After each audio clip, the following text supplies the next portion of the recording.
Hello friends, operator Starsky with a daily update from Ukraine.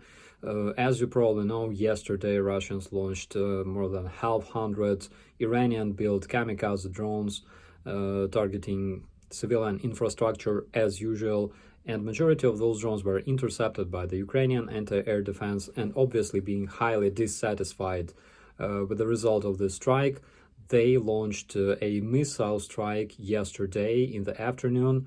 11 Russian missiles were intercepted once again, and what makes this missile strike special is that this time they used Iskander missiles, which is ballistic missile type. They were intercepted by the measures that were specifically built to intercept ballistic missiles, Russian ballistic missiles, and this tells us that Russians decided to use less expensive missiles that they still have in their possession. Again, tonight, multiple terror Russian drones hit Ukraine. According to the General Staff of Ukraine, 31 Russian drone was launched at Ukrainian cities, and specifically here in Kiev.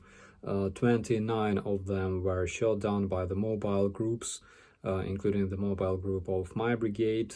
And unfortunately, we have information on 9 injured citizens of Kiev and 1 person who died as a result of the Russian terrorist attack on the capital city. At the same time, the Russian terrorists are completely hysterical because around 10 drones attacked Moscow today. The Russians in the terrorist federation soon will become very, very upset.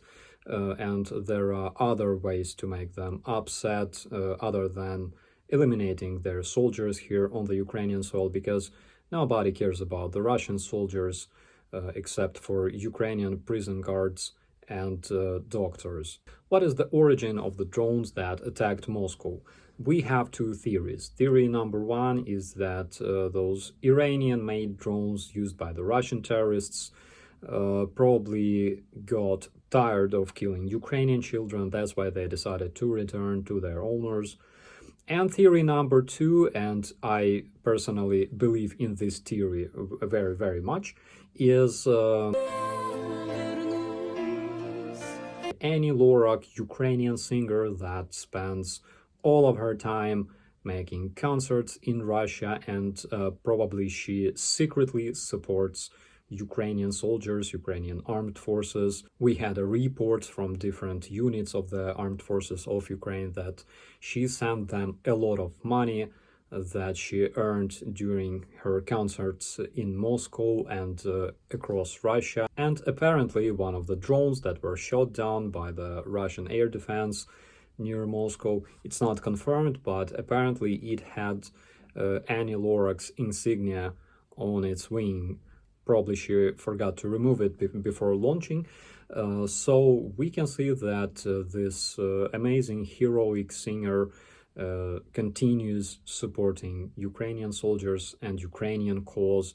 And one thing that, of course, can destroy her reputation among her Russian fans is the fact that she supports Ukraine. That's why I hope that not a single Russian person will see this video, because it can damage her reputation and her image in Russia big time.